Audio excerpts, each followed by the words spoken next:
What is up, people? It's Karen Jacqueline, your favorite host, right here on What Dey Go On at Yo Chale Studios.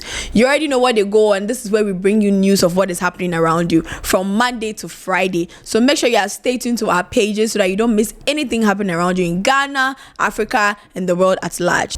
Now, in a recent interview with Channel 1 News and TV3, Georgina Opoku, aka Aso, is lamenting bitterly. Okay, in the interview, she's crying.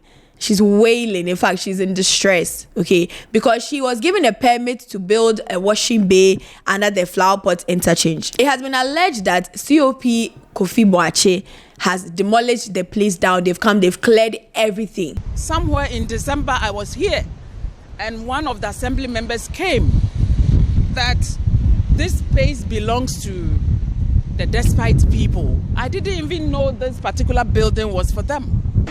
The electricity, I spent 35,000. Electricity didn't collect the money. They wrote what I'm supposed to buy, and I bought them myself with receipt. So the electricity and the water alone, I spent almost 50,000. The blocks, I had 2,000 blocks. The sand, the chippings, the cement, the workers that I paid,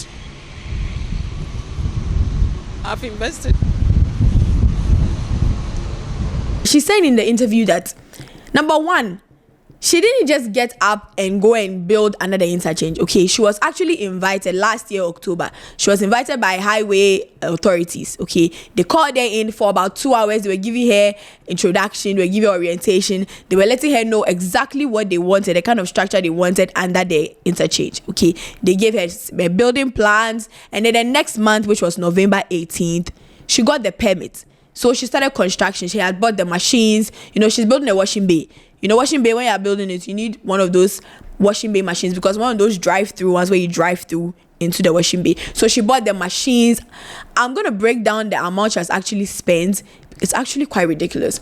But she bought the machines. I mean, she hired workers. She started construction. Now the place has been broken down. And I don't blame her for feeling the way she's feeling. Right now, she's reaching out to the government. She's reaching out to the president and his first lady to help her, because right now she doesn't know what to do. It was alleged that the land that she was trying to build on belongs to the Despite people, because apparently they have a building in that same area. So the building and its surrounding land all belong to them. My question is, who gave her the permit? We know the people who gave her the permit. She said highway authorities gave her the permit. But my question is, how can you give permits to someone to build under the flower pot in charge when you know that place, you cannot build there?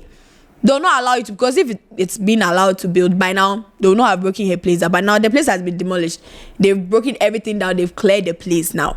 That's why she's crying in the first place. Why would you give her a permit knowing full well that she'll not be allowed to construct whatever it is she's trying to construct? That's number one. Number two, you guys have made this lady spend so much money, knowing full well that this thing will not even get to full time, because the land apparently belongs to somebody else. It's alleged it belongs to Despite and his people. Who gave her this permit? Because clearly she didn't get up on her own to get. You know, in her interview, she was talking. She said she vied for DCE. She wanted to be MP for Abetifi. So, quote unquote, she's not a stupid person that should just get up and go and build under the bridge. Clearly, she was talking to the authorities. She thought that she was talking to the right authorities. She had the right permits. In the interview, you can see her showing her documents. She's waving the documents around to show proof that she did not forge it. She was given the permit. She was given the permit conditions and everything. She didn't forge it. So that means that the highway authorities, they were aware that such a construction was going to be done. So how will you now come in 2026, we're in February right now, you guys want to demolish the place without letting her know? She doesn't know anything that is happening. You just come and say, oh, from higher authorities, they said you should break this thing down. Like, personally, I don't think it's fair to this lady. So now, looking at exactly how much this woman has spent on this particular construction, she claims she spent over 50,000 Ghana cedis on electricity and water bills alone. Now, with the electricity, she said it's not the electricity company that took the money, but they told her everything that she needed to buy. So she bought it herself, but it cost her almost 50,000 cedis for electricity and water. Now, that aside, she spent $19,000, not Ghana cedis, oh, dollars each on the washing bay machines. And she bought 2 of those. So that's $38,000. That aside, that's not all the money she spent. Oh, she spent an extra $22,000 on the washing bay rooms, because apparently when you buy the machine, you need to buy a room I think it's part of the building. I don't really know what goes into it. But she said she had to buy a room. She had to buy 2 because when you buy 1, you have to fly the people in to install it for you. But when you buy 2, they fly themselves in to install it for you for free. It's not really free if you are paying $22,000, but that is what they are saying, right? So, I mean, $22,000, $38,000, $35,000, 50,000 Ghana cedis. Or like, who is going to pay for this money? Because right now, Ashegu construction, no, they've broken it down. She can't get her money back. She doesn't even know what is happening. She was even saying in the interview that fine, if they are not going to allow her to build under the bridge, she was pointing to the surrounding land that, you know, she can keep the cars here. They can even have the washing bay here. This and the third. At least they should find something for her, because losing this kind of money with no compensation, like, I feel like that's a little bit crazy. I don't even blame her for crying. I'm watching the interview and I feel very, very sad. This is somebody's mother. You don't even know how she was able to gather these funds. Maybe she has investors. Like, I'm sure a lot has gone on behind the scenes for her to even be able to get such an amount of money to build this establishment. And I'm pretty sure they probably told her, oh, if you do this, you're going to get this amount of money. Probably you're going to invest this and get this maybe 10 years from now, 20 years from now. This is supposed to be a long-time investment, because you don't build drive-in washing bays just to end the business a year later. No, this is something that's supposed to be there for a long time. It's supposed to generate income over a long period of time. So I'm sure the investors felt, okay, this is something safe we can invest in.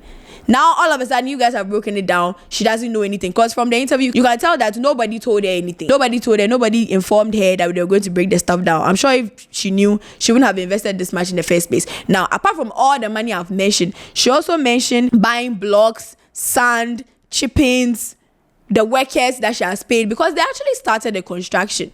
So this isn't just raw material that is just laying around that maybe she can resell or something. They had already started using them. Now all of that, Ashe, what is she supposed to do? So of course she's going to cry to the government. I really hope the government can do something about this, because this is very sad and devastating for a woman. Me, I'm a woman myself. So when I see women going through things like this, I feel really, really bad. It shouldn't happen that way. First of all, don't call somebody in to come and do such a thing if you know that you yourself, you are not authorized to give such permits.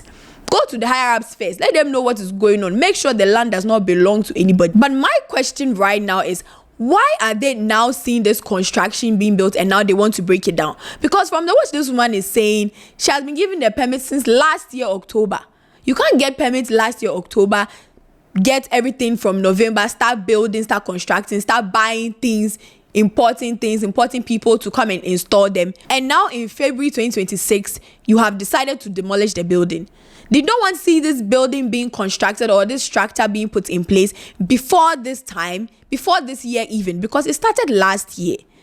Do people not pass through that interchange? I'm pretty sure they do. So whatever establishment was being put in place, they would have definitely seen it. The authorities would have definitely seen it. Did they not ask any questions? Who authorized this, that, and the third? What is happening? Because clearly you need a permit to put such structures together.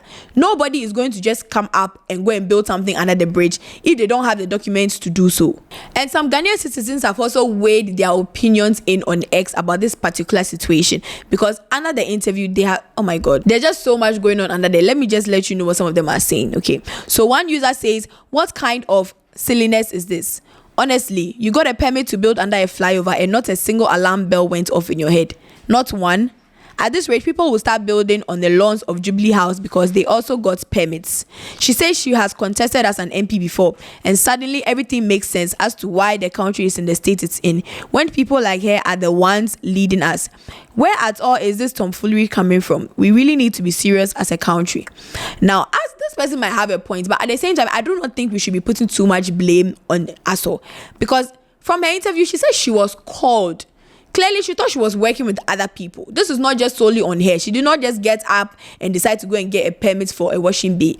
She said they called her in, gave her an orientation, told her what they wanted, the type of structure they wanted on that particular property. And then she was granted a permit. So let's not put too much pressure on her. She didn't just get up and do this on her own. You know, I don't like the whole tomfoolery and silliness and that kind of words being used on her.